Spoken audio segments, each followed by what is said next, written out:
What's up, Duderinos? Welcome back to the Game Addicts podcast, a show where we talk about the modern and retro video games that we play and collect. I am this podcast player, one Brando, and joining me here today is this podcast player, two Mike. Hello. Hello, once again. Welcome to episode 102 of the podcast this week. We are coming off the heels of the extra live stream that we did over on Twitch, and thank you to any of you who joined us along the way. It was a long and arduous. We didn't do the full 24. We can only do the 12 or 13. We did 13. But it was still like that was the first time that either one of us have ever done extensive like streaming like that. Yes. So I mean, it was an experience. It was fun. I had a lot of fun. But there was one snafu that I want to address right off the bat. Well, no, hey buddy, how you doing, Padfoot? Yeah. He likes his attention. Yes, he does. Yeah. So there was a couple of snafus. One major one. Yeah. And that is, we recorded a podcast for the first hour of that stream to go up as an extra show on our podcast feeds. Like I was thinking Thanksgiving. Hey, you know what? We won't have to get together and do a show that week. We can, be normal people. Take a week off, right? Right. Cool. And we'll just air the podcast that we did as like the little lead up before we started the gaming for our extra live stream. And well, that's not really going to work anymore. No. Now, every once in a blue moon, there'll be an issue with plugging the Zoom into this computer. It's happened with Skype, and now it's happened with Streamlabs, OBS. And that is that the audio that you're hearing right now from my voice and apparently from his is going to be like down here and deeper. Optimus Prime. Like Optimus Prime. Not robotic, but just deep, like the voice actor who does Optimus Prime. That's happened to me before. If you listen to our good buddies, Dick and Tyler from Podcastrophe, I called in one time to tell a story, and I was like, okay, we're good. I'm using the Zoom as an external mic, and it just sounded like so deep. And I couldn't do anything about it. Yeah.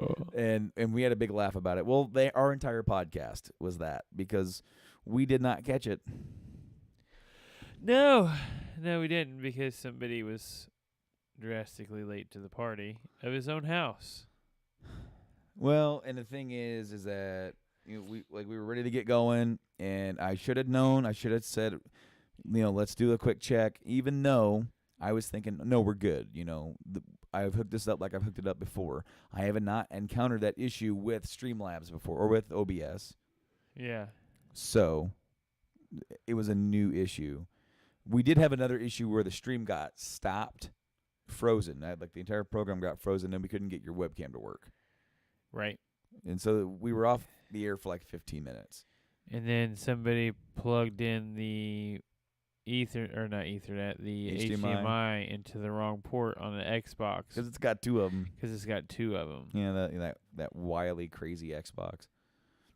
But it was such a good time. We played Forza Horizon 4, or rather you played Forza Horizon 4. And then rather you played Recore. Yeah. Well, I felt like I completely took over Forza, and I was like, I'm just going to let him go. No, there's a reason why I chose Forza, and that's because I knew you would probably like it. After I tried it, I'm like, I think this is a game that Mike would really dig. So I felt like it is Forza's way of answering Need for Speed Underground. That's what I felt like it was. Mm-hmm. And that's pretty much what it was. In my eyes, that's what it was. It was a great game. I really enjoyed it. I hope to be able to hook that up here once this my setup Mhm. is better. I'm a few $100 away from making that happen, as we always are around here. And I hope to put a little bit more time into that, since they have allowed us to get Game Pass on Windows. Yeah, absolutely. Game Pass is coming to Windows. I don't know if 100% all the games on there are going to be compatible, right? Because you're looking at third-party stuff on there that they need to clear with those guys to make sure that, hey, we want to put this on PC, and obviously some of those games aren't one-to-one comparisons, Right. with the version. So maybe they're opting to say, hey, if you have Game Pass, it doesn't matter on what system you can access it. Just know that there's going to be some compatibility issues, whether or not you have a console, whether or not you have a PC. So I believe that Forza was one of the ones that was compatible on PC. yes, you can crossplay with people online.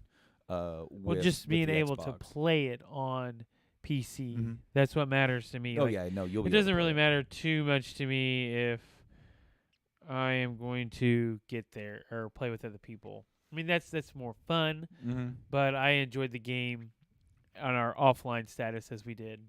Oh, dude, the game It is was fun. actually really good. I'm not even a racing guy, and I thoroughly enjoyed the game. Like what I've played of it so far, it's to a point where I I think I said that I am really thinking about going and picking up Recore because I really enjoyed It looked Recore, good. and I'm actually thinking about going and picking up Forza Horizon 4, like buying the game. Huh. I don't know if and when I will, but I've enjoyed it, and it's one of those rare occasions where I try something, a series or not series. That's really the first time I've dove into any Forza. Like I've played a few of them and went, oh, okay, yeah, this is racing. I've tried the core series and it's almost too tight, too rigid. I felt like this had a little tiny bit of that in there, but once you got comfortable, you were okay. I enjoyed the open world actually a Mhm. lot more than I expected to be honest. And in the racing, it actually is more of a hindrance than it is, because you would think, oh, if I kind of mess up a little bit, I'll just kind of steer off course a little bit, hit the dirt, and be fine. That's not the case. No. Once those tires break dirt, it actually cuts loose on you. So I really enjoyed that open worldness. It allows that Need for Speed shortcut theory thing that you do. Like, everybody kind of does it. There's always hidden little things Mhm. in, like, Most Wanted had a bunch of little hidden chutes that you could hop on, but as long as you go through the checkpoint, the races that we played, or I played, I should say, they didn't really have any of those. A lot of rally races, but no shortcuts. But I really enjoyed the mechanic of the game. Once I got away from our Subaru, I work Yeah. at Subaru, and I hate driving a Subaru on the game. But after I got the all-wheel drive Acura NSX, it was real tight, and I liked the handling, I liked the driving, I liked all the aspect of the game. It looks phenomenal. I only got to experience summer and autumn, Right. so I haven't checked any of the other. Spring No, or spring. No, it winter. was spring because it was raining. No, it was autumn Yeah, no. because I was in Yeah. the rain. Yeah. But the mud puddles and stuff have really it's a really good game. I want to play it more, but I don't want to buy a $500. Like, I'm buying $500 components for the computer. Right. So And that's the cool thing about what Microsoft is doing with their Xbox brand is you can choose. yes, You can choose. You personally want to build a PC. Guess what? You'll be able to play that game on that PC. Yep. If you were saying, I want to go buy an Xbox, then you have the ability to play that game on that Xbox. Right. I like that. I like that they're giving people options.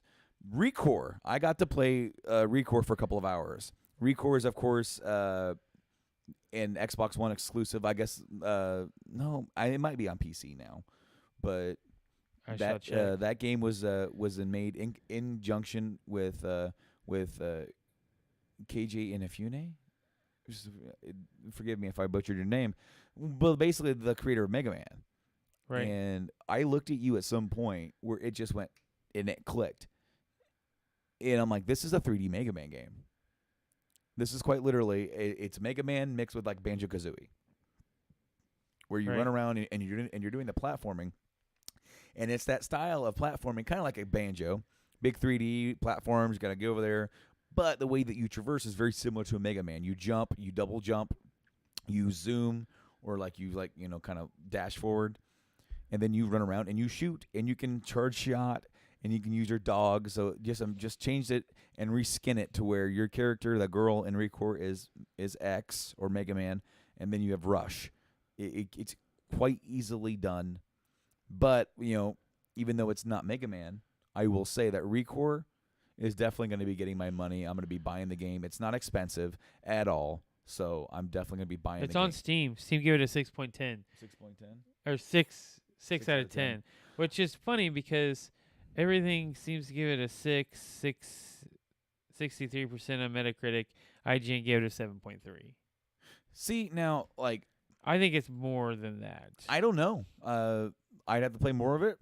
I see why that they would give it that score, though, because it definitely feels like an older game. Like, a lot of times when people review games, they're looking at, well, what does this do that is new? And there's not a lot in there that is new.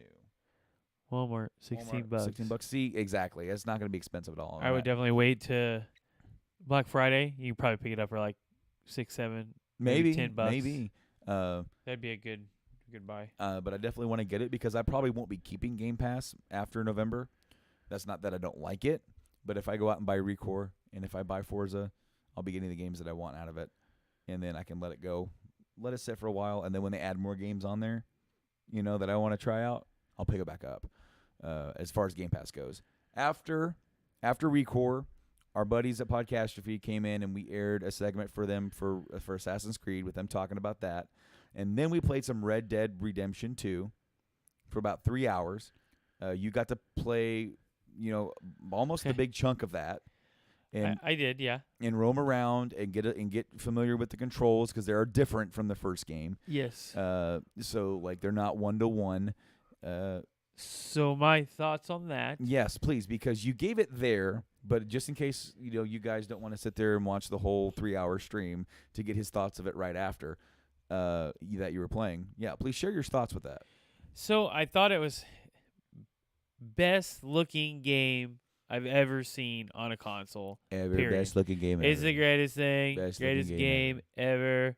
No, but in serious note, it looks absolutely freaking gorgeous. The detail in that game is phenomenal. The fact that coming up from the muddy road, like the porch of the the weapons shop had mud caked on it, and it looked like it had depth. That shows how much detail went into this game. Controls. I do not like the controls. One, there are way too many different things to do with each button. So those that have played this game know that your circle, or I guess it's B, all the buttons have like a button or like you hit, a hold down. There's a lot going on, and I have not really dove into the game other than the hour that I played here. Right. Well, and maybe that would be different if you started from the beginning and you had some kind of the tutorial thing. It's like, right. Hey, this does this does that. All I needed to know is how to deadeye, how to shoot, how to reload. That's all I cared. Yeah, how to get on your horse and all that. How to get on my horse. But the game was great. It's just not my kind of game. I am not a Western style player. Every time I pick up a Rockstar game, the only thing I ever want to do is go somewhere and cause as much havoc as I can and see how long I can survive. This game, and I'm just going to slip right into it before we get to the last game that we played, right? We'll go ahead and bundle it in here because I've got actually have a news story about Red Dead that I want to talk about. Okay. I think I've played enough of the game to give it a review. A floating review for me. And I'm going to give it a 9.7. Really? The reason why I docked it is because of the controls. The controls are a little clunky at times. Sometimes Arthur, the character, doesn't do what I want him to do. I had an issue the other night where I'm trying to take cover behind a rock, and he's like jumping on the rock, and I get shot Yeah. multiple times. I lived that time, but I've also had it happen to where, as you said, there's a lot to do on the controller, a lot of things, and I think the game sometimes every once in a while gets a little, Hell, I couldn't even remember. You told me how to take cover, yeah. and I could never get him to do it. So I was like, screw it. I'm just going to do like my normal first-person shooter. So the controllers are a little clunky. So for me to give it an 9.7. Here's the thing: I've played games with clunky controls that I have gone on to absolutely love. Me docking at 0.3 points for its gameplay is really a small thing because I'm enjoying the game tremendously. I love getting lost in it. I feel like I saw a joke, but I really think that there is some truth to it. This is Rockstar's attempt at an immersive world like a Bethesda game. Yeah. Where, I agree with that. where it's more of story thing like Rockstar does, but their attempt at making a big, massive open world for you to get lost in, the level of detail, like you said, they put into every little thing, the mud caked on the boards of the steps, the mud squishing underneath your boots and underneath your hooves of your horse, and for you to like look and with the sun hitting it just right and it reflects off the wet mud. That's nuts. It's absolutely insane. I tell you what, Rockstar now I don't want to say that they need to scrub making games because heaven knows they're the top two selling games pretty much of all time. Well, at least money made. They should just pawn out their skills as graphics people and be like, hey, you want to do a new Metroid game? We'll do the graphics. That'd be crazy. I would be. You'd be on board with that. I mean, come on, think of Metroid Prime 4. I know. Looking like that. I know.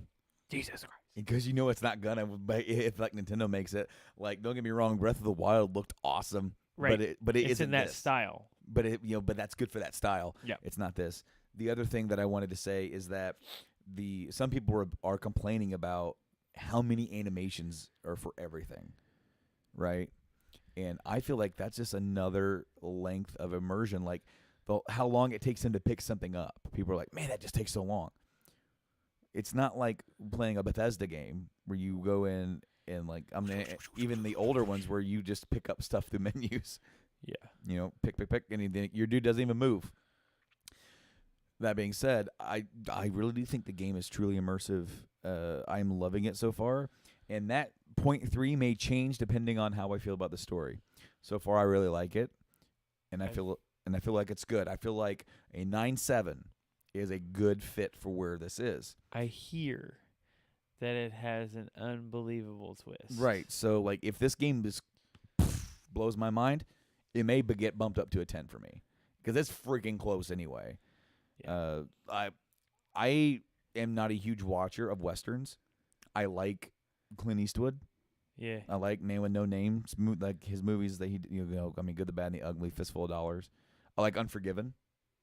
I don't watch any of them. Dude, Unforgiven is a awesome movie. Tombstone's still the best. Tombstone is good. Yes, Tombstone is almost the best. I say personally, Unforgiven is the best western ever.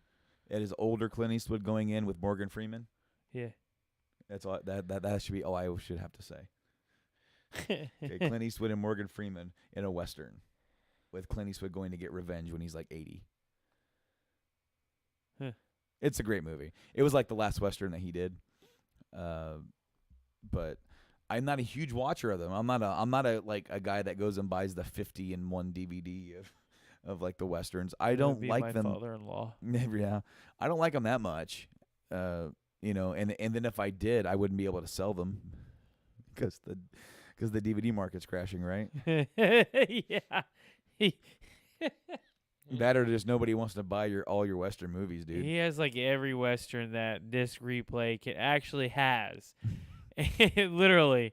And he goes to turn them in, and then they say no because they have tons and tons and tons of copies of this. Yeah, I know. Like literally stacks. We're talking 20 deep of this one individual DVD, and they're like, yeah, we can't take that. So he calls me up. He goes, the DVD market's crashing. I mean, I can't trade in my DVDs anymore. I'm like, which ones? And he says the names of them. I'm like, okay, one. There's thousands. I literally walk in there and there's like a wall of all these. There's so many. They don't want your stuff, man. They've got too much stuff. They can only hold so much surplus of each item. That's just the way it is. So he says it's crashing. He's a character. Anyways, there aren't that many Western games out there. This and Red Dead, like Revolver and Redemption, are kind of like it. Mm-hmm. You know, so like with that being said, like while I'm not super into it, I do love the immersion of getting lost in another time period. I think that's really cool, and I think they do a good job of it. The other thing that I have to say about Red Dead. Yes, what is it? Wait. Oh, wait. No. Wait. No, you did not. Wait. This is throwing me off. What's wrong? I'm sorry. Somebody liked one of our tweets, and I don't believe, or retweeted it, and I don't believe it is who they say it is. Who would it be? I'm not saying until I know.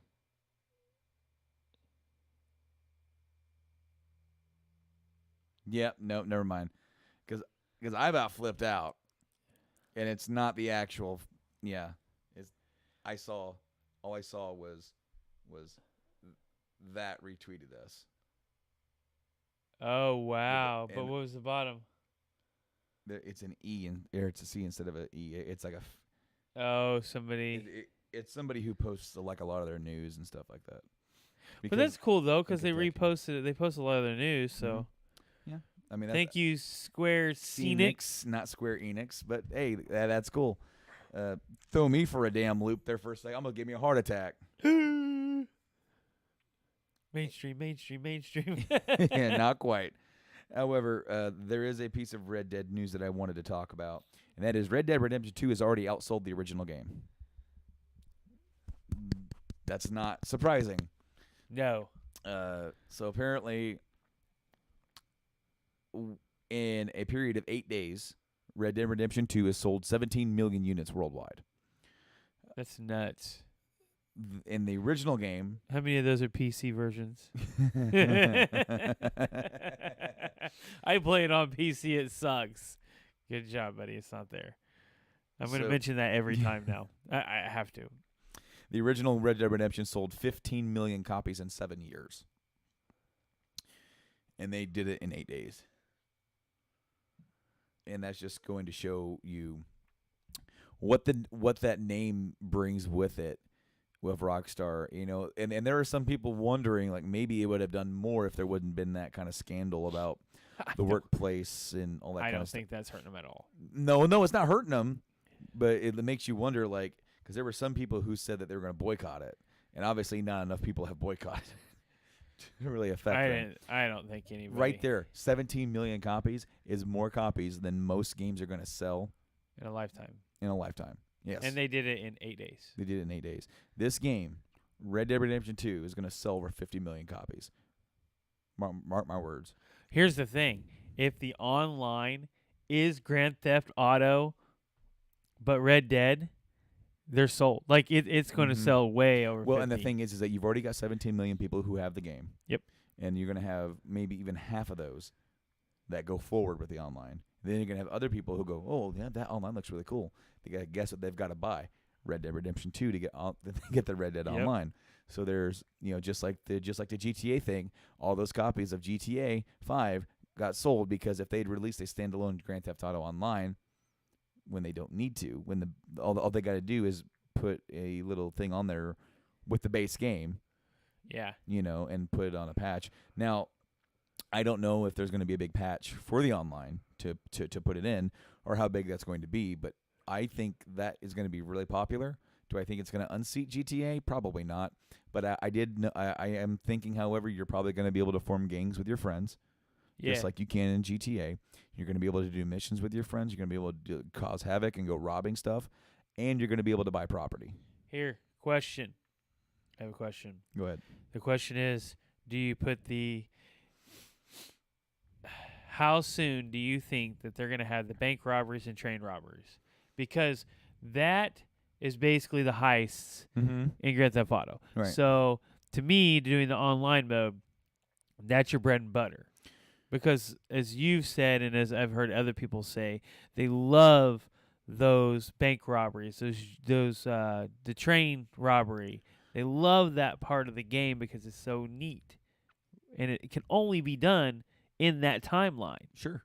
So, how do you think that will be released with the online, or will we have to wait for a year and a half for the patch? Now, I've mentioned this, and I don't know if I've mentioned this on air on this podcast, but the reason why they waited a year and a half to do the heists, big DLC for the GTA Online, was because they were working on the PC and remastered versions, and they wanted to launch them simultaneously.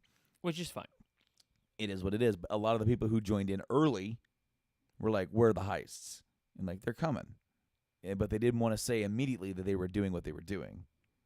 Right? Right. As with anything, timing is key. They didn't want to say, well, we wanted you guys to buy this version because we're making this version over here. Yeah. And of course they are. Of course they're going to make that on PC. I mean, I guarantee you PC sales are good, are like a big number of that 100 million copies of GTA. Oh yeah. If not, I'm not going to go as far as say half, but I mean, you're like, the game has never gone down in cost. That game is still $60. Yeah. If you go to the store today, to go to Walmart, GameStop, Best Buy, wherever, that game is going to be $60.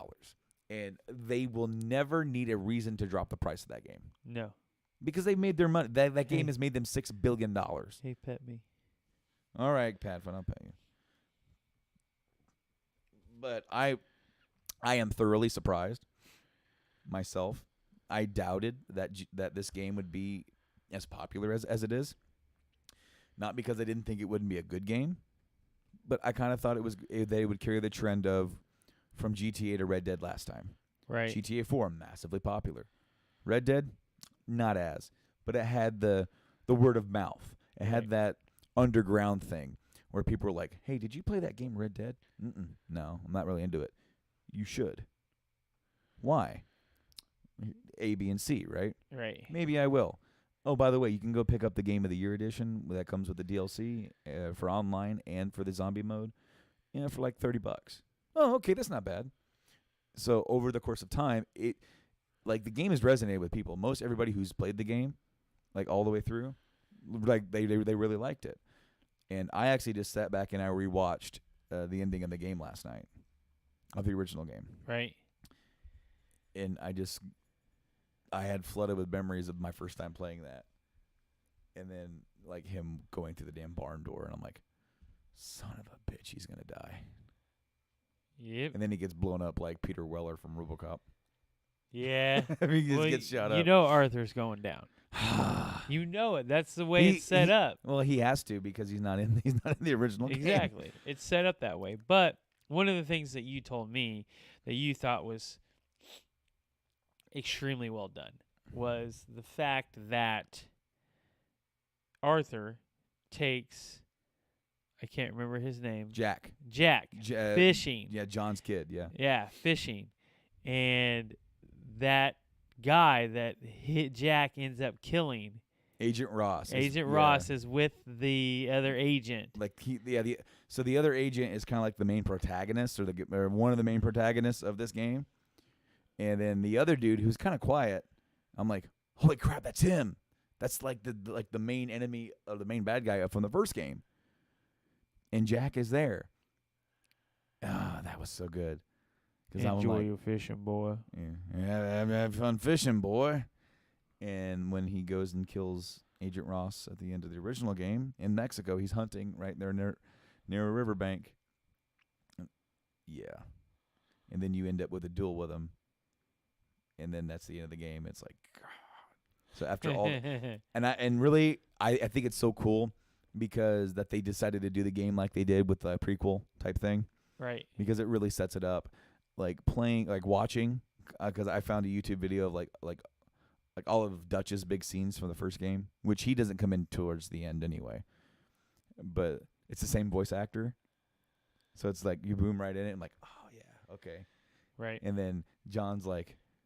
He's like, hey there, John. Long time. and he's holding this girl. And then he's like, how's Abigail? Fine. Haven't seen her in a while. How's your little boy? Not so little now. Is that so? What's he about? 15? 16? He's like, he's like, he's like, and he's like, yeah. Haven't been around. It's because you've been chasing me. Is that what this is? Kind of. It's this cool little scene, and he's like, come on, Dutch. It's over, man. Oh yeah, it's over. It's over, all right. And then it's just like that original game, like the way that they did the cutscenes and in the capturing of that game, way all the way back in like 2009, 2010. It really paved the way for like other studios to do like a even bigger style of storytelling, like the stuff that Naughty Dog has done with the last couple of games that they've put out. That their storytelling is really next level, and I like to think that Rockstar had a kind of a piece of that. Right. You know, starting off with like, I mean, even with the stuff that they were doing all the way back on the PS2 era and those Grand Theft Autos, then bringing it forward into like GTA 4 and how they did that style of storytelling, and then that same style almost in Red Dead. It's great stuff. The last game that we played, as we've gone through this recap, Fallout 76. We played the beta. It's my jam, for what, 4 hours? Right Yep. about. We were a little late going in because I was trying to like figure out how to stop partying on Red Dead. I can't save. Yeah. Turns out all I had to do was go to sleep, but I did not know that. So we played some Fallout 76. You and I played a little bit of it, and then I went to the bathroom, and then my seat got stolen. Yeah, it did. My wife was like, she looked at me and she goes, "You think he'd be mad if I played?" I'm like, "I don't think he will." Then she hopped up there and didn't let you back on until the very end. And I told her to get up. Hey. So I liked it. And then I wasn't too thrilled about it at the same time. I liked the playing together. I liked the having fun. I didn't like necessarily how the quests are handled or done, quite frankly, because I didn't understand it. Right. I didn't understand it, like the little, like maybe if I'd have been playing from the beginning, just like you with the controls of Red Dead. They give you no insight. No insight. So literally, you about fell in where I did.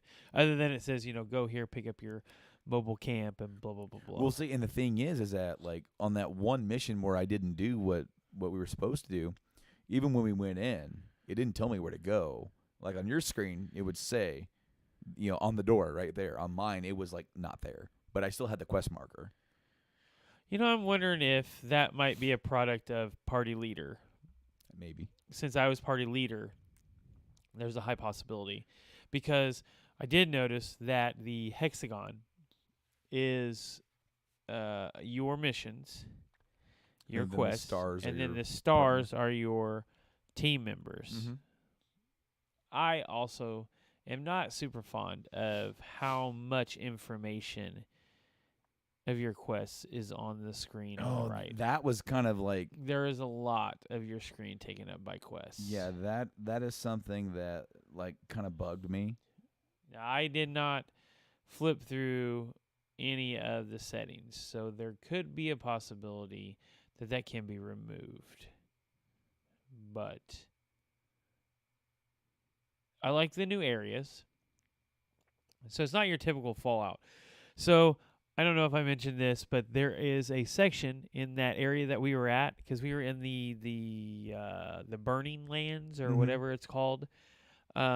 Basically, it's a big area has lots of ash and everything's still burning. So you have to wear a mask or some form of protection from the ash. Well, at the edge of that village is a nuclear plant. Mm-hmm. Yeah. That's going critical.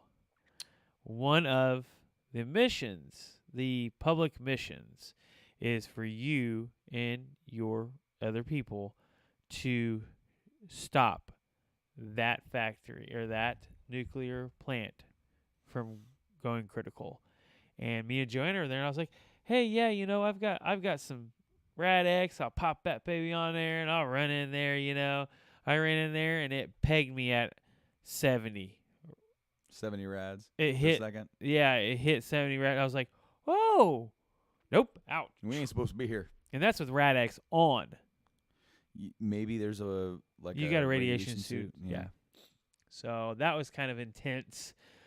Where I went in there and I just literally ran in and didn't even look at the rads until I looked down and it just pegged me at 76 and I turned around and got back out and I died. You died? Oh, I died from rads right there on the spot. And then I had to run in and get my stuff and come back out. But I had a power armor suit, so I could cut that down a little bit, but I wasn't using it at the time. Did you mutate? Oh, yeah. I mutated like 4 times so far. I've gotten the same mutation almost each time. But one of the things that I don't like, now it says that you can keep your mutation, but it doesn't tell you how. So I don't know if it's a talent points or you go so far in what is that usually? Endurance. Mm-hmm. But the second you take a rat away, it removes it. Endurance. Yeah. I wish that you could choose. It says there's a chance that Radaways will take this away. Well, it takes it away every time. Even the diluted Radaways. Because I was like, ooh, diluted. Yeah, I got a way around this. Half the chance. Nope, took it away. So, but it took me, I had to get 50% rads for it to mutate. And I get the same one each time, grounded. Damage reduction of energy weapons by 100. Energy weapon damage. Negative 50. I don't use energy weapons, so that's fine with me. But I didn't want 50% of my health bar to be radiation. Yeah, right. So other than that, I really enjoy the game. I mean, really, it's about your thoughts. I enjoyed it. I had fun. It was fun to play with you and just to do stuff. On the other hand, like I think we only ran into one other player, and we didn't even really talk. We just he was doing something, we were doing something, and that was it. Yeah. I did enjoy, like, it's basically Fallout 4 gameplay. Yeah. So, I mean, it's more Fallout. I really enjoy the fact that when you become overburdened, Mm-hmm. you don't just stop in your tracks like you do in all the other Bethesda games. This one, it basically is like that perk where in Fallout 4 they had a perk where if you were over encumbered, it would use AP to walk. You can't run. You can walk. Yeah. So at the end of the day, and this isn't the first time that I've ever said this here, I'm not a big multiplayer fan or player. I will try them. With this case, will I get it? Maybe. I'm thinking about it for Christmas, but I'm definitely not going to pick it up next week when the game comes out, because I'm still going to be playing Red Dead. And the issue is that, me buying the game is exclusively inherently on the fact that I will have the extra money to buy the game. Right.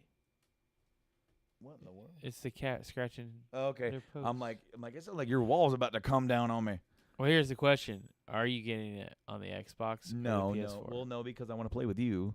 Well, I can get it. I will probably get it on PC once they start opening. But I don't want to buy live. Oh yeah, that's right. I have Plus, so I'll break tradition and break with the series where I bought all the Bethesda games on the Xbox. And I will buy it for the PS4 so I can play with you and Blaine and Tyler. And it would be fun to get us all together and play, Well, I'm coming with my wife, so. Yeah, well, they're and yes. But with that being said, it's like it's very difficult for me to even find a window to play sometimes.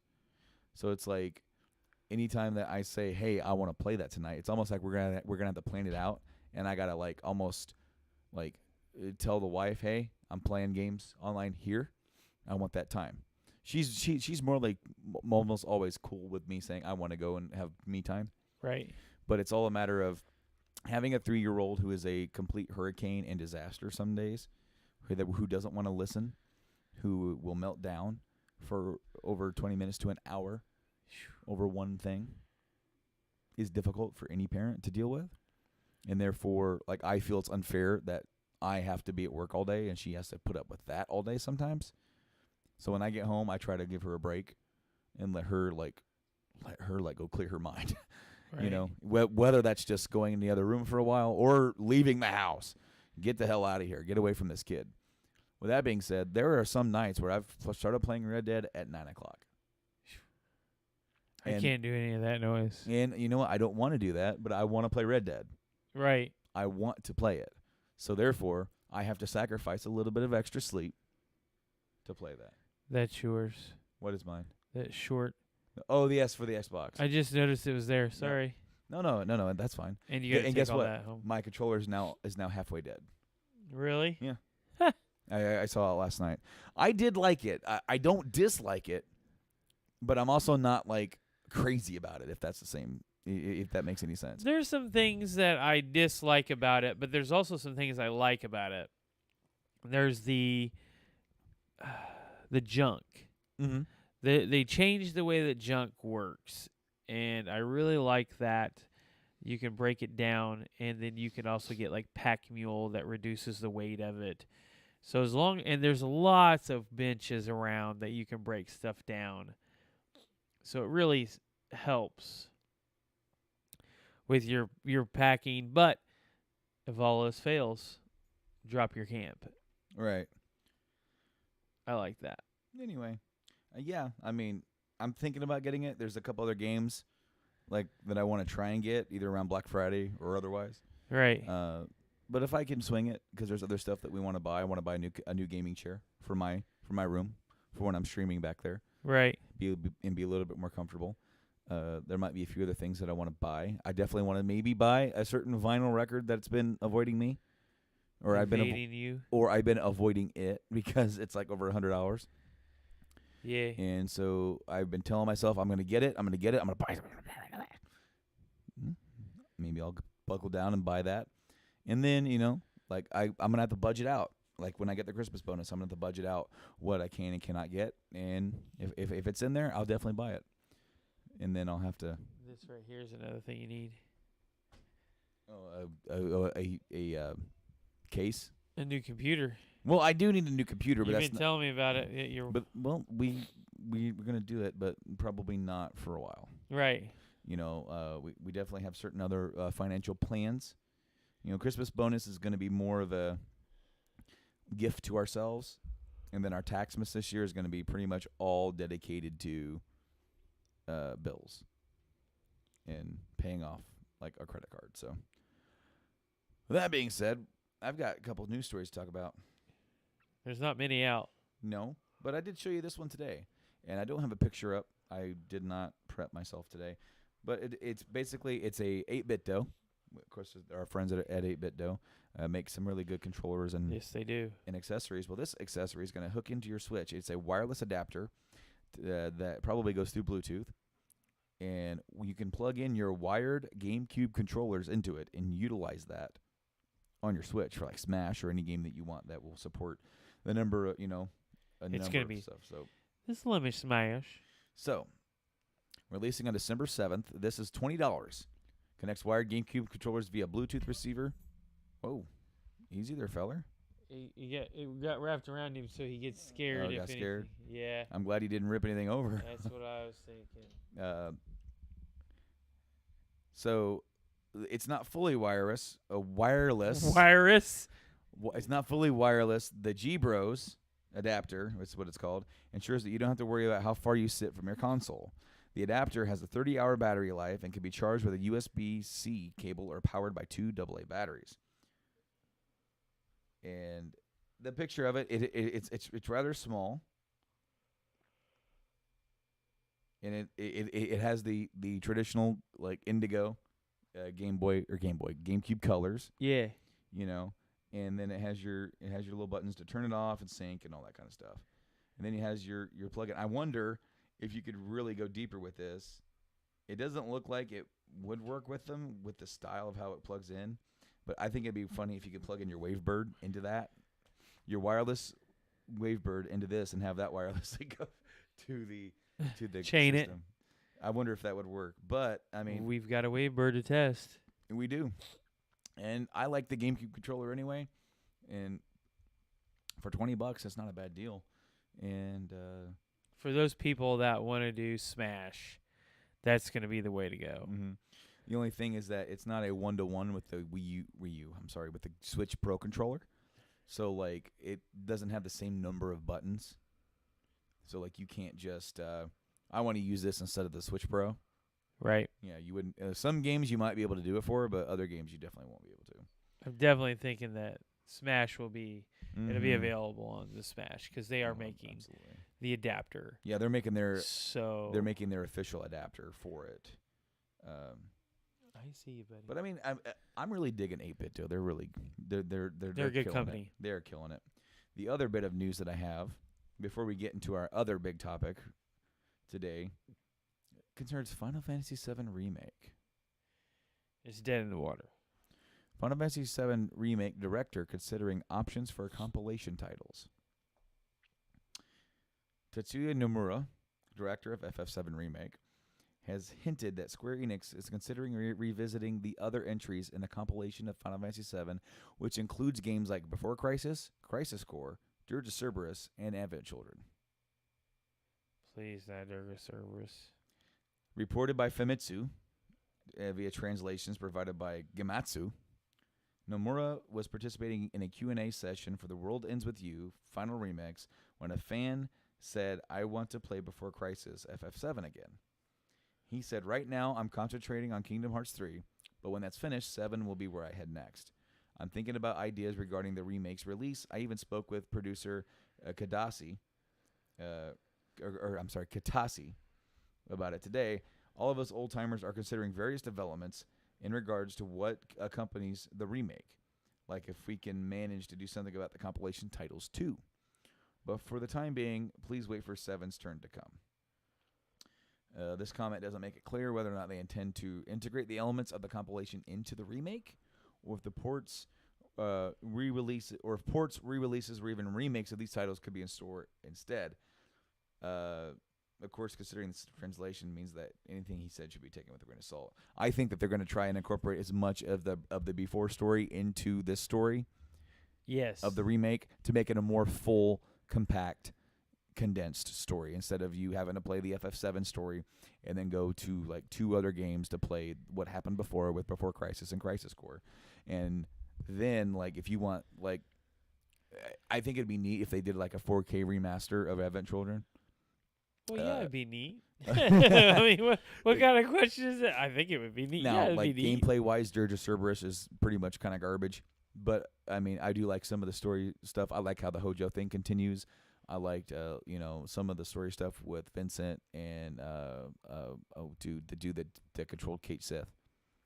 Reeve. I like the story stuff with that and Yuffie. I thought that was kind of cool.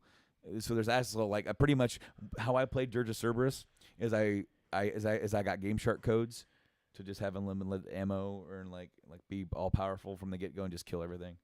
And then I went through and I just enjoyed the story. There you go. That's one way of doing it. But I shouldn't have to do that. Right.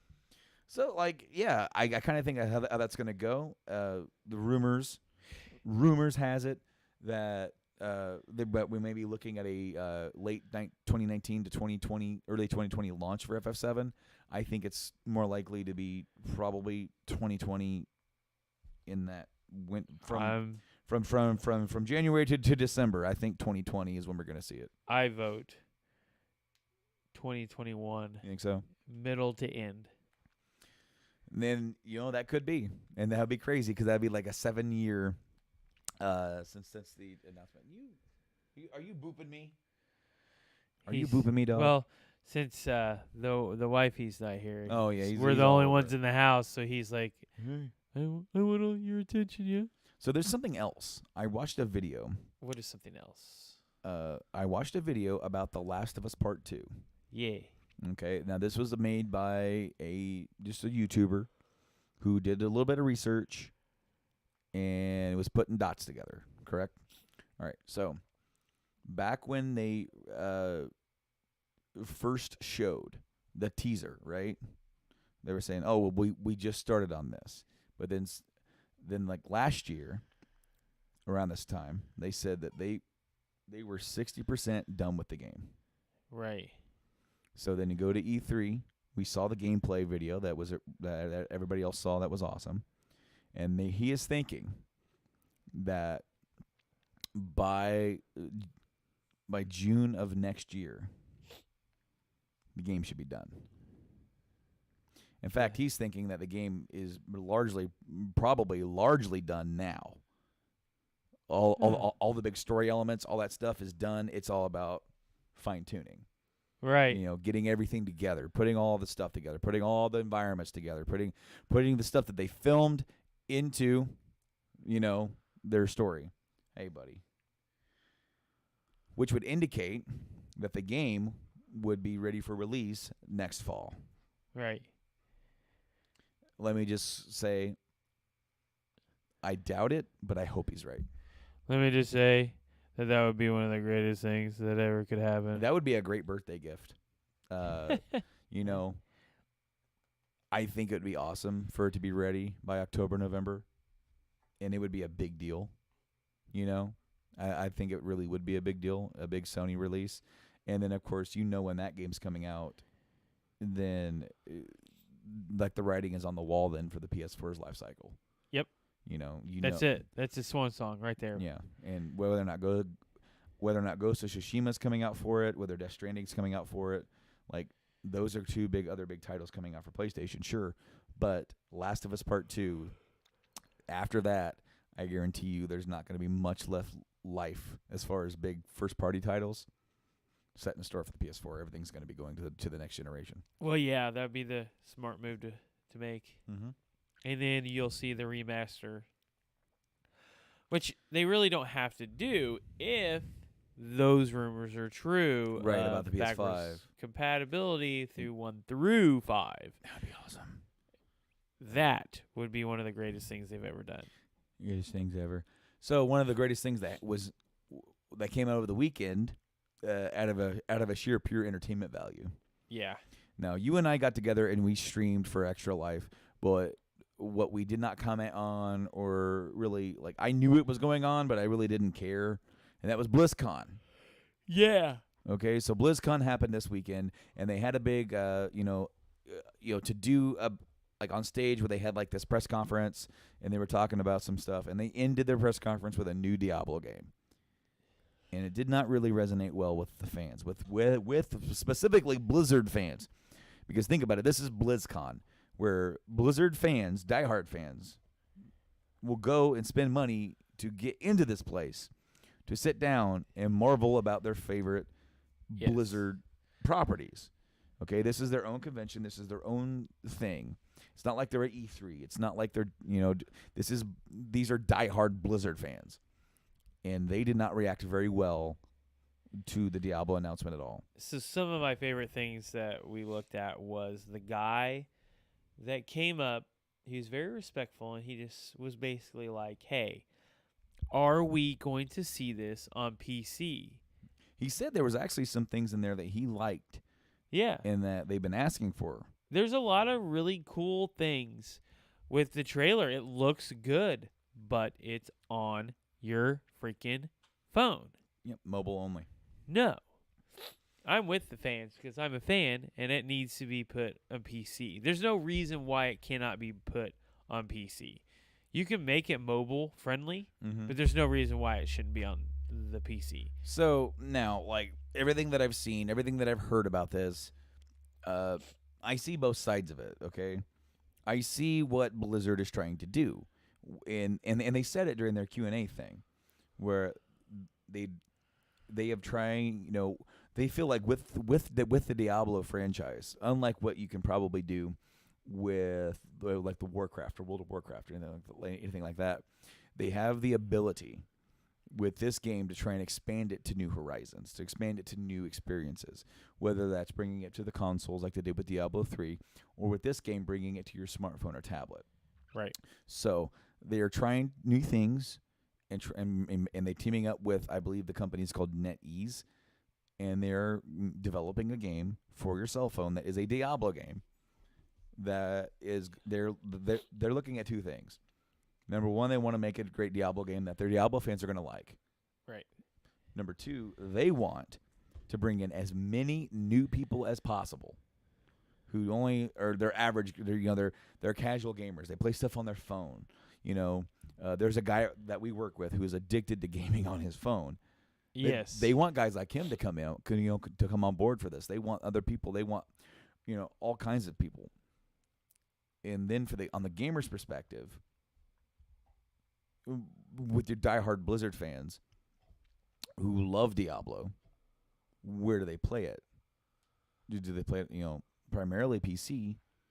And then, a console's not that far of a stretch from a PC. Right. But you have those two realms there, and they're like, so is this game coming out for PC? Because it clearly looks like that this game could translate well to PC. The cinematics that were shown looked great. Well, the cinematics trailer was one thing, but then like the actual gameplay, even though I noticed when they were doing the gameplay and showing the gameplay stuff, they took away a lot of the HUD. Yeah. There's a couple scenes where they showed it, but they could definitely take a month or two and try to manipulate or modify the HUD for PC. There's no reason why they can't. You could continuously use that exact HUD and just make your hotkeys like every other Diablo game is. Sure. I mean, so I get both sides. I get why they're trying to expand, and I get why the diehards are not happy. And then what I really feel like they misstepped on, they were not expecting people to be that upset. Disgruntled. So when that dude said, "Are we getting this on PC ever?" And then the guy's like, "No, we're looking at iOS and Android phones and tablets." And people started booing. And then they reacted with, "What, you guys don't have phones?" And that right there is the biggest misstep to me, because I kind of felt like when they were getting booed, they didn't know what to do. Because they're getting booed at their own conference, at their own convention. Yeah. Okay. And I felt like they were being defensive. But like, to me, that's like a big middle finger. Yeah. And then you got the guy that came up and said, "Is this a out of season April Fool's joke?" And the crowd laughed and cheered. Because he kind of said what everybody was thinking. Now, the cinematic trailer that came out, it's got over 500,000 downvotes. You've got the gameplay trailer. It's got this thing is getting downvoted everywhere. The internet literally blew up. Yep. Over this thing.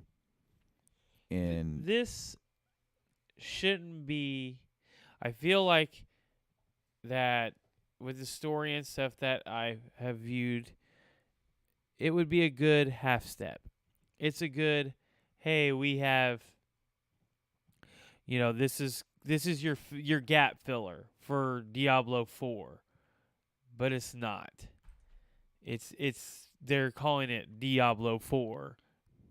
I mean, it's Diablo Immortal, but they are saying this is the next entry in this story.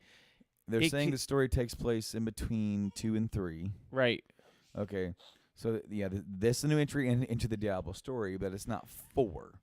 They were careful to say this isn't 4, this is Immortal. This is something new and different. But that's the thing, is it should be just that and not them saying this is a new, blah, blah, blah. It should be, okay, so here's this, because we're going to take a little longer.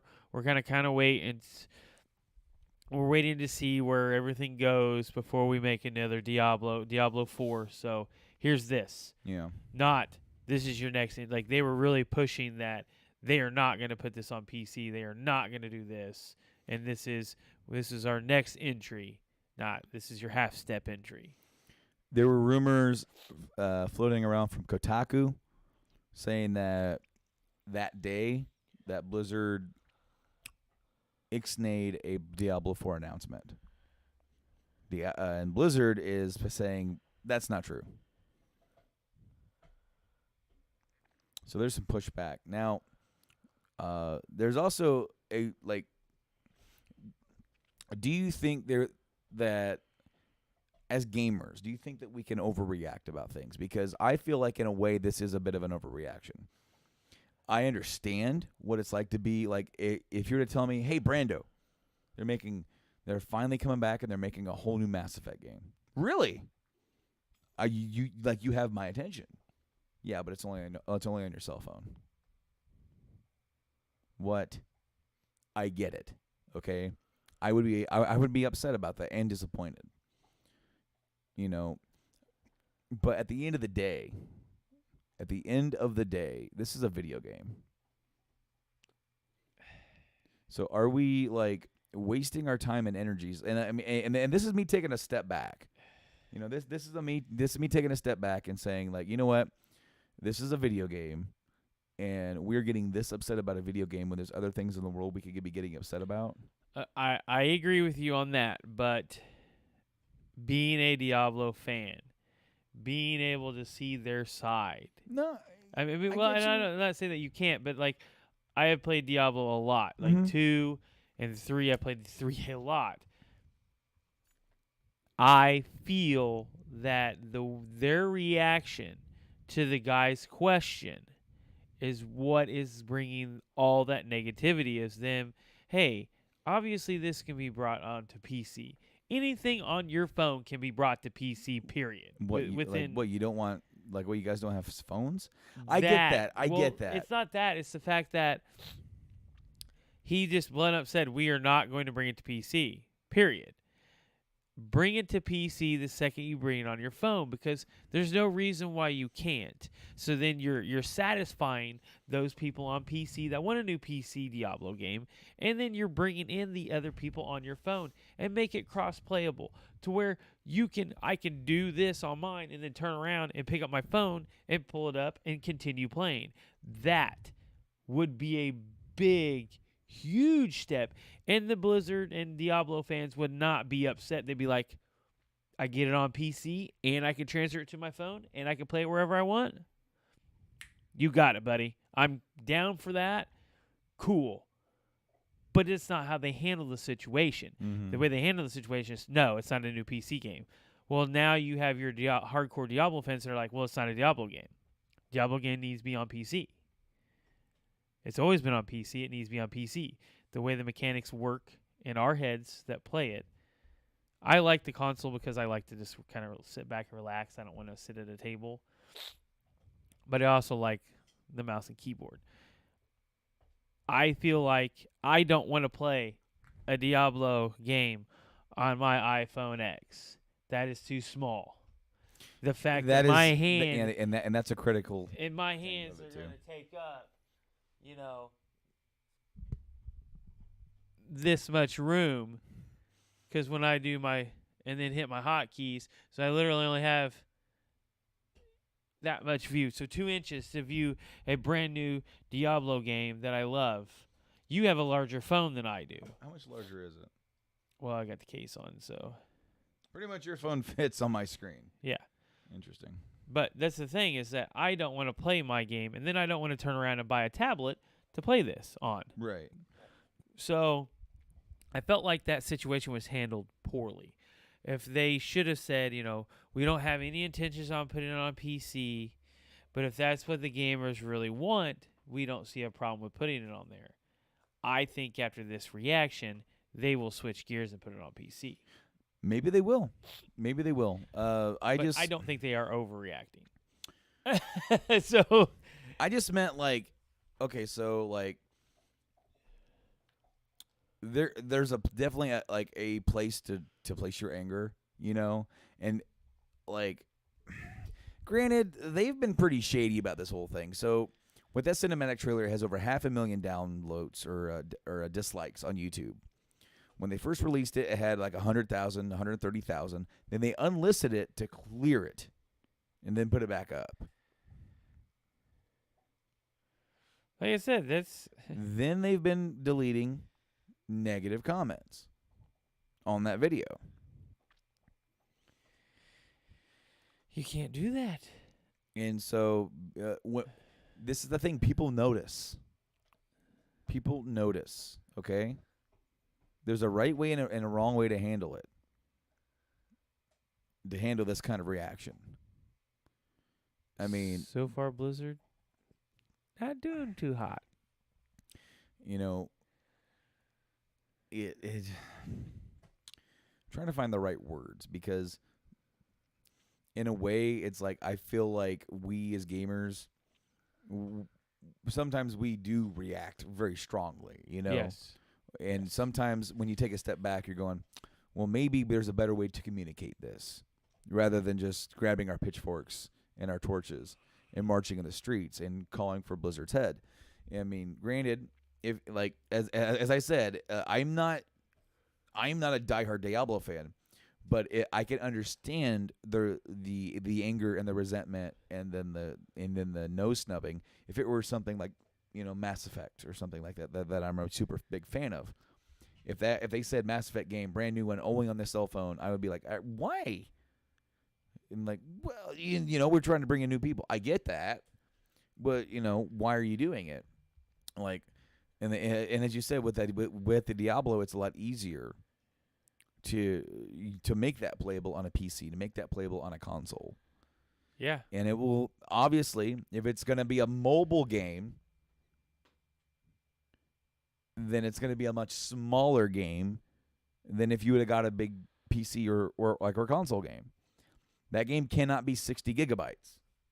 There's no way, because it's got to be able to fit on your smartphone. Yep. So therefore, it's obvious that if you're putting it on a console or PC, you can add a little bit of size in there to make adjustments to make it work on a bigger screen, or maybe to make adjustments to where the hotkeys and button prompts aren't in the exact same spot they would be for a smartphone. You can move them around a little bit and change the HUD.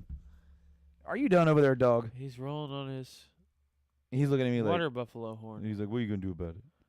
He likes his water buffalo. Do you like your water buffalo horn?" He's looking at me like one of those swimsuit models, like on the beach. Like, I am. Hey, buddy. It's seeing their react. Like, I read a headline. I didn't read the article. Former developer who worked for Blizzard said that they no longer understand gamers. Well, they did all right with Overwatch. Yeah. I mean, when you think about like a pretty easy multiplayer game.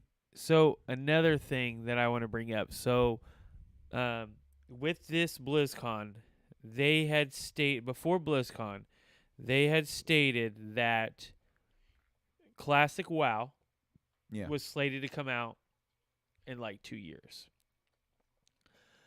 Because, obviously, for Blizzard, they're wanting you to buy their expansion. Now, after this Diablo problem, they were like, next summer. Because people are pissed. Now, see, I thought that they had just announced that at BlizzCon anyway. Like, Did they? Let me check. I thought that was the announcement at BlizzCon that says that Classic WoW was coming out for the summer. Okay. Hi. Maybe it was. But I feel like this stuff is just not going well with the Diablo. And the only way that they're going to redeem themselves. Okay, you want to talk? What do you say? What you guys say? You want to go woo woo woof? Hey. Oh, woof. Oh, woof. Oh, woof. Oh, woof. Oh, woof. A woo woof? Hey, come here. Hey. Yeah. Here we are. Great audio quality entertainment here. We're playing with a dog. Like, come here, dog. Okay, here he is. We got him. Oh, woof. Can you go woo woo woof? Nah, he wants to play. We got him to do it like I was streamed, didn't we? Yeah. I think we did. Yeah. On our great extra live stream. I'm going to put the gameplay up live. If you're listening to this on audio podcast services, this is Thursday. I'm going to make all the videos live on Friday. Sweet. Other than, we have the podcast, which we all sound like Optimus Prime. Okay. That was available like on the stream. I don't know if I want to air that. It's up to you. And I say no. There's nothing wrong with it other than our voices. We sound funky. And obviously we're kind of fools. What we will do, though, is here soon. Well, like what we did is that we basically review bombed the review bombers. Essentially, we took some of their worst reviews and read them and laughed and did that. Maybe we'll redo that segment again in another show, maybe next week or whenever we do, I get a chance to do that when there's a little bit of like less news. Of course, next Wednesday, we're going to be doing a podcast. Meanwhile, your Fallout should be arriving that day. I am hoping that the Fallout has arrived and we will do a live unboxing. Hell yeah. That would be good. I'm down with that. I'm definitely down. I'm excited to see, what the helmet and the quality of the helmet looks like and all that jazz. I'm really excited for you to dive more into it, with the final product. Apparently there's going to be a 30 gig. a 30 gigabyte patch coming for the game. There are a lot of bugs, but not really as many as I was expecting. I figured a Bethesda game, I would at least have some cows falling from the sky. Okay, so you want to talk about bugs? See, everyone else has had bad bugs but me. The only one I've had is you open the screen. Yeah, the pixelation on the crafting table for the Tinkerer. That's it. So yours was crazy. Oh, dude, like my screen, I couldn't even see. But if I aimed with a scope, I could see past the nothing blur that was there, and I could shoot people. It's crazy. Because you were trying to shoot some people up, like mutants up on a bridge. Yeah. And for some reason you weren't hitting them, or you weren't hitting them for very hard. So I'm like, where are they? I can't even see them. And then I'm looking around my scope and I found them and I killed them. You did. So you want to talk about glitches though? So to falling cowses. Cowses, people. We have a falling new cowses. Enemy in Fallout 76. Cowses. You want falling horses has happened in Red Dead. Yes. And this thing was hilarious. There's this horse right here and it's like just falling. One of the best ones I've ever seen is me and Joanna was sitting here watching me play. Where's it at? It's there. The Attack on Titan 2. And what happens is you start fighting a Titan, you hop off your horse, you start fighting a Titan, and your horses kind of go up to you. Well, so what happened is that instead of them going up to us, they spawned above the Titan. So literally there's probably 20, I got a group of 20 people with me, and literally all of the horses spawn in a circle around, they were literally sacrificed to summon this Titan.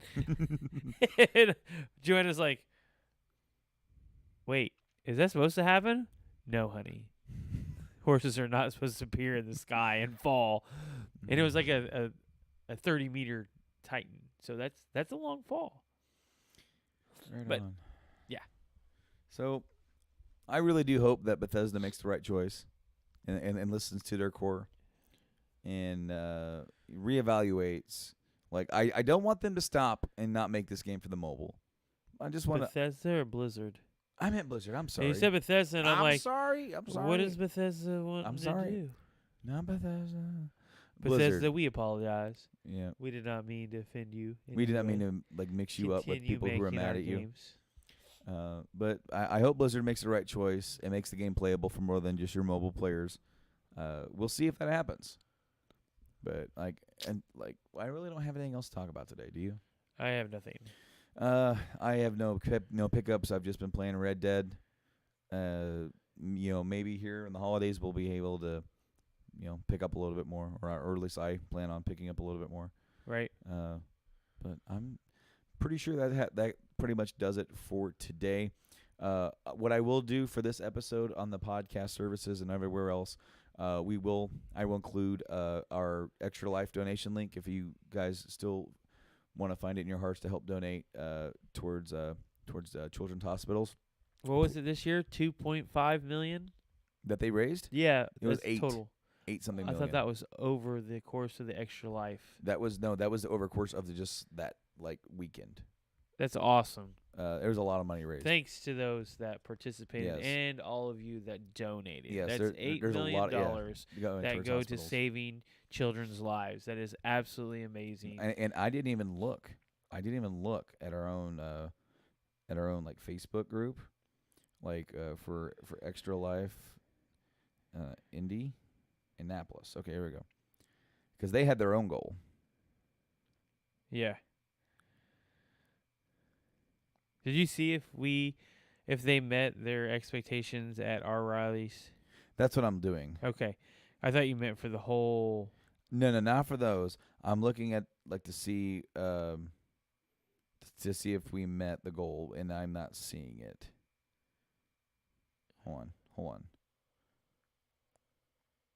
Oh, I got to keep scrolling. Scrolling. Keep scrolling. Well, no. So they actually had a big event down there, which I told you about. Yes. And the guild event that they had down there had over 100 attendees and raised close to 10,000 for Riley. Gamers for Riley team raised $19,661. Total raised to date for Riley for down there For our Riley here in Indianapolis. Hold on. In 24 hours, 10 a.m. Saturday to 10 a.m. Sunday, a total of $29,100 was raised for Riley. This is a new game day record, surpassing last year's $18,000 on game day. And the total raised to date for Riley is $100,852. It's awesome. And that's our Riley's here. And so their goal, their goal for the year is $140,000 for our Riley, and the fundraising continues until December 31st. So if you guys could find it in your hearts, if you could give a little to go to our goal goes towards this. And they are like over halfway there. They're at 100,000. They only need 40,000 more. That is great. It's awesome. Considering that their event raised 10,000, and then overall, out of all of us that day, however much we raised, big or little, we all pitched in, and we all did a total of $29,000. It's awesome. That's awesome. So, I will include that link down below to go to our donation link. I have it set as tinyurl.com/GAP Extra Life. The link will be down below to click. Of course, you can always go to the GameAddictsPodcast.com and click it there, as well as get our podcast there, as well as our podcast on podcast services around the globe. Your favorite podcast service will most likely be there. We're on Apple Podcasts, Spotify, Podbean, our gracious hosts at Podbean, Stitcher Radio, TuneIn, and Google Podcasts. Of course, the video of this is up on Twitch, twitch.tv/GameAddictsPlay. And, of course, everything we do audio-wise on podcasts or video-wise, gameplay or podcast-wise, goes to our YouTube channel. Search Game Addicts Podcast. We show up. As long as we don't get a copyright. Well, so far, only one gameplay video has been blocked. All the other ones are there. They just are like, we can make money off that, which I kind of got perturbed by, since we were doing the stream for charity, and like all of these music people who had their music in Forza were like, we're gonna make money off your video, and I'm like, donate that money to our thing. Just the Metal Gear thing, where like, we own that footage, we want to put ads on it. I don't care. We're not making money off this yet. Right. Maybe one day, when we are making a decent amount of money and chunk and change. I know that YouTube is a failing thing right now, and it's hard for people to make a real big living on there. Yeah. So I'm not looking to YouTube to be our be-all, end-all for making money. No. I just want that to be a place where you can go and see our catalog of videos and audio and everything. I want everything that we have done, which is there, to be there. Twitch right now is a big thing. Twitch right now is a big thing. Podcasting is a big thing. So, like, my goal is to hunker down, get in here, get on Twitch, start streaming every time we do a show. Try and game more and get on there. I want to game more Red Dead on there, and I will probably do that. I'm now hunkering to play more Red Dead. Maybe go back to the first one. I still want to do my Mass Effect retrospective. Right. When we play Fallout 76, I want to stream that. I want to stream us playing the game. So. So please go check us out on all that stuff, and give us a follow. Help us raise, our follower count, And oh, there it is. Bless you. I almost said cow. There's the cow. Falling cow. Falling cows. Falling cowses. Cowses. Falling cowses. We're also on social media. You can check us out on Twitter, Instagram, and Facebook at Game Addicts Play. Facebook gets a bonus treat because every single weekend, except for this weekend because we did the stream, we bring to you a weekend update show called Game Addicts Plus. If there's any news or anything, we just hang out, we talk, and tell you what's going on in our world. That's over there on Game Addicts Plus or Game Addicts Play on Facebook for Facebook Live. It's just typically on Sunday, like mid-afternoon type of thing. I'll sit down and you guys can tune in while you guys are starting to watch some football or whatever's going on nowadays. So I think I got all my plugs. Got my plugs. Yep. Got them all. Think that'll do it. And until next week, fellers. I've been playing Red Dead too much. I thought you were about to say I've been Mike. I'm like, there you have it. I've been playing Red Dead way too much, and the dude's like, "Hey there, fellers." As I walk around camp every single night, I walk around camp like before I turn the game off, and I've been gone from camp all day. I go over there, grab me some coffee, and walk around, just talk to people. What's up there, Lenny? And then I go over there, and then I'll just take a sip, go over there, sit down at the fire. How you doing? All right. I guess I won't talk to you no more. Just little things. and it's cool because if you do missions with some of these people, they will bring it up instead of just saying how you doing.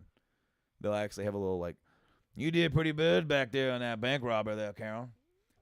She goes, the harlot's always a hit because she pretended to be a drunk harlot to get their attention. Right. So good fun. I love Red Dead. Until next week, guys, I've been Brando. And I've been Mike. And this has been the Game Addicts Podcast. #GameOn. We'll see you next week, guys. Later.